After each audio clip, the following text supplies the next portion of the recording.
Sophie Cunningham just got fined $500 for a 15-second TikTok, calling referees stupid and useless. Stephanie White, a team coach, has been fined twice this season for criticizing officiating after games. Caitlin Clark, the league's biggest star, had to be physically restrained by an assistant coach after getting into a screaming match with a referee, calling him rude and threatening to call the league on him. Another player, Angel Reese, called out what she saw as unfair treatment. Her team only got 2 free throws while the other team got 23. But it doesn't stop there.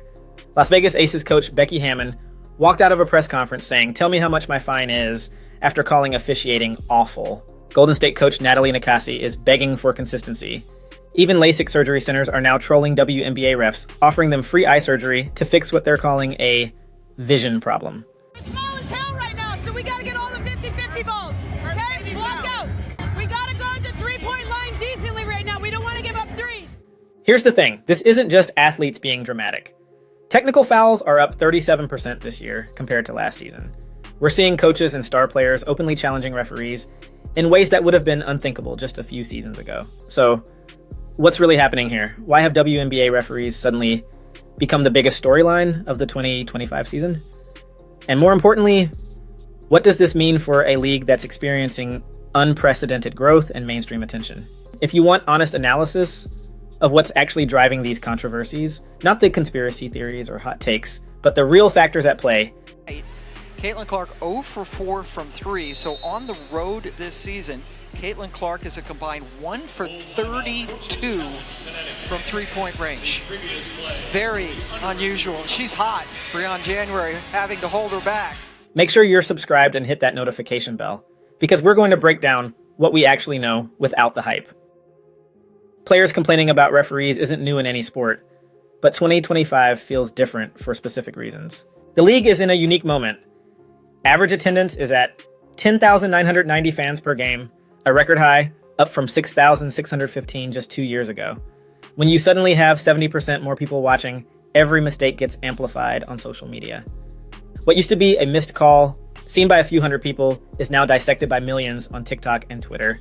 The WNBA has just 35 referees total, many younger and less experienced than previous years, as the league has replaced older refs to improve accountability. Compare that to the NBA's 70 referees for 30 teams. Proportionally, WNBA officials handle a much heavier workload. Monty McCutcheon, who's in charge of training and evaluating WNBA referees, acknowledges this directly. With that young staff, there's going to be some growing pains. For the 5th personal foul. Okay, so let's take another look. Yeah, that's where I saw what Laney was WNBA referees work 34 games per season at just under $2,000 per game. Not a regular salary like NBA refs. Many work college basketball in winter, earning over $5,000 per game in some conferences. We're asking officials to handle increased scrutiny, while many are part-time employees who might make more money officiating elsewhere. So we're looking at 4 things happening at once: record numbers of people paying attention to the league, a younger and smaller group of referees still learning on the job, financial incentives that don't necessarily prioritize WNBA performance, and stakes that feel higher than ever before. Here's what we can actually measure. Technical fouls against players are up 37% through mid-July compared to last season. That's not opinion or perception. That's a concrete increase in heated confrontations between players and officials. We've seen multiple coaches get fined by the league for publicly criticizing referees after games. Stephanie White, who coaches the Indiana Fever, called the treatment of her team egregious and disrespectful after a controversial loss. The league fined her for those comments, then they fined her again later in the season for similar criticism. But probably the most telling moment came from Las Vegas Aces coach Becky Hammon after a loss to Washington. Hammon didn't just criticize the officiating. She went into detail about specific missed calls. Jackie Young got fouled at 33 seconds left on that layup. No call, she said. Meanwhile, on the other end, I would have challenged 7 more calls and won them. Then came the kicker. As Hammon finished her press conference and walked toward the door, she said, "Tell me how much my fine is." She knew exactly what was coming and didn't care. That's not just frustration. That's a coach who felt the officiating was so bad that getting fined was worth making her point publicly. Hammon even compared the current state of WNBA play to rugby, saying, "It's not basketball, it's rugby. You get grabbed and held every time you run a route, every time you set a screen. There is no freedom of movement." But perhaps the most dramatic moment came during Indiana's game against Connecticut on July 15th. During a review of an out-of-bounds call, Caitlin Clark got into a heated exchange with referee Michael Price that escalated quickly. What started as a routine conversation turned explosive when Price apparently said something that set Clark off. She started yelling, "Are you fucking kidding me?" loud enough that the broadcast picked it up. Assistant coach Brianne January had to physically hold Clark back and escort her to the bench. But Clark wasn't done. She continued yelling at Price from the sideline. "That's just rude. Grow up. Come here, come here." Unbelievable. Then she made a phone gesture with her hand and appeared to tell Price, "I will be calling the league on you." The most interesting part, Clark didn't get a technical foul for any of this, which sparked its own controversy about whether star players get different treatment. But it's not just coaches and star players. New York Liberty guard Natasha Cloud gave perhaps the bluntest assessment of the situation in an ESPN interview. "I also think that there needs to be a fucking fine placed on referees for missed calls. If I can get a technical in the game for my emotions, I think the referees should be able to be reprimanded for their mistakes too." Golden State coach Natalie Nakase, in just her first season as a head coach, is already begging for consistency after her team lost on a controversial last-second foul call. Which brings us back to Sophie Cunningham's $500 fine. She's a player for the Indiana Fever who posted a TikTok video lip-syncing to a pop song with lyrics calling referees stupid, slow, and useless. That video got 1.3 million views, way more attention than most WNBA content gets. Her response to getting fined revealed something deeper than just frustration with referees. She basically said, "There aren't more important things to be worried about with our league right now," suggesting the league should focus on bigger issues than policing social media posts during a critical growth period for women's basketball. The controversy has even reached the point where companies are getting involved. LASIK surgery centers started offering free eye surgery to all WNBA referees, calling the officiating issues a vision problem. While that's obviously a marketing stunt, it shows how mainstream this controversy has become. Quick pause here. If you're finding this analysis helpful, hit that like button to help us out with the algorithm. It really does make a difference for smaller channels doing this kind of in-depth sports analysis. What patterns are we seeing across these incidents? The complaints aren't random. They're consistently about two main issues. Consistency, refs calling the same play differently depending on the situation, and how much physical contact they allow before calling fouls. Multiple coaches have said publicly that they're not asking for perfect officiating. They just want it to be consistent from game to game and play to play. When Becky Hammon says the league has turned into rugby, she's talking about inconsistent standards for what constitutes a foul. The league has an accountability system. Referee decisions are graded by independent review, and officials who don't perform consistently can be put on probation or lose playoff assignments. But this only applies to rule misapplications, not judgment calls. As McCutcheon puts it, "We do not fine for judgment calls any more than players get fined for missing free throws." When you have a 37% increase in technical fouls, that suggests the gap between what players expect and what they're getting has widened significantly. But here's what we don't know. How much is actually worse officiating versus more people noticing normal inconsistencies?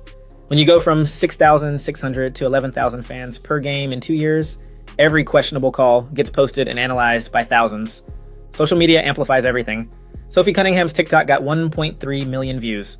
Before this level of attention, a player complaining about refs might have been mentioned in a local newspaper that a few hundred people read. Now it becomes a viral moment that shapes national perception of the league.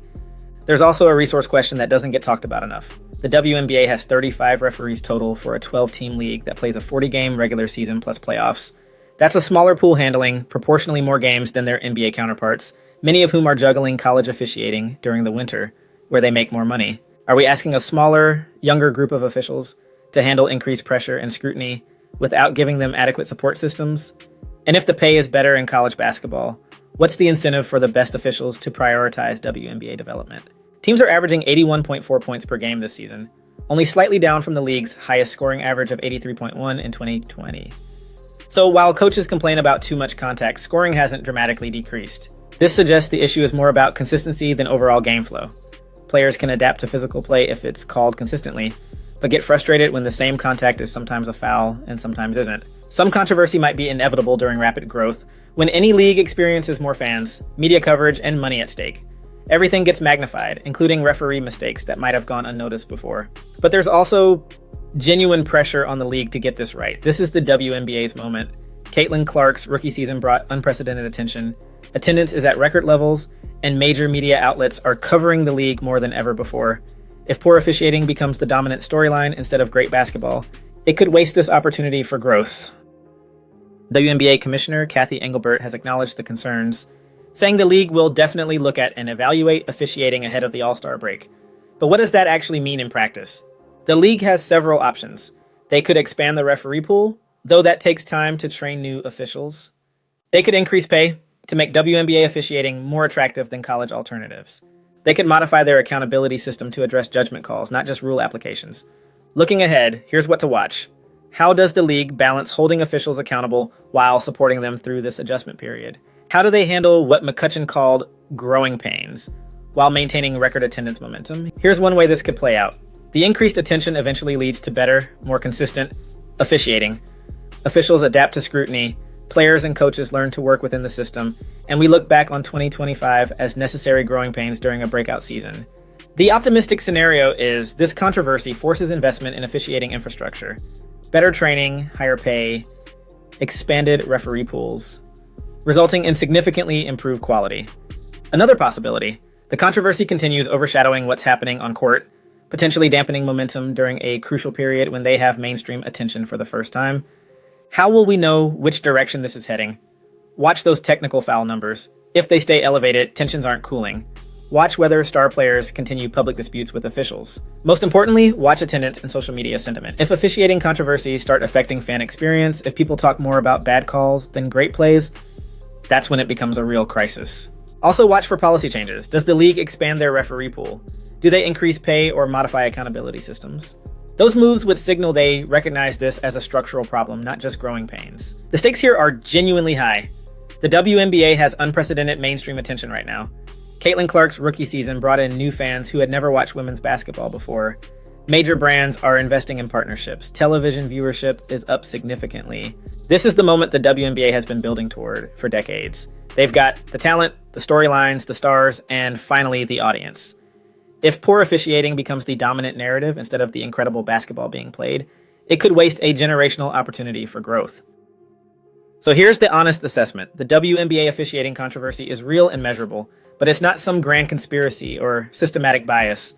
It's what happens when a league experiences rapid growth while working with limited resources and a younger, less experienced group of referees who are handling unprecedented scrutiny. The complaints from players and coaches reflect genuine frustration with inconsistency. They want the same plays called the same way every time. But those frustrations are amplified by the pressure everyone feels during this crucial growth period for women's basketball, and by social media that turns every controversial moment into a viral sensation. The league is at a crossroads. They can either invest in the infrastructure needed to support their growth, more referees, better training, competitive pay structures, or they can hope these are just temporary growing pains that will resolve themselves. Given what's at stake, the smart money says they need to treat this as a structural challenge that requires real solutions, not just weather the storm and hope it passes. What do you think? Are these just growing pains that will resolve as referees gain more experience with high-pressure situations? Or does the league need to make bigger changes to how it handles officiating? Should they expand the referee pool, increase pay, or modify their accountability systems? Let me know what you think in the comments below. I read every single one. If this breakdown was helpful and you want more honest WNBA analysis without the hype or conspiracy theories, smash that like button and subscribe if you haven't already. And definitely hit the notification bell so you don't miss when we dive into the league's other big storylines this season. The league's response to this crisis will likely define whether 2025 becomes remembered as the year women's basketball broke through, or the year officiating controversies overshadowed the incredible talent on display.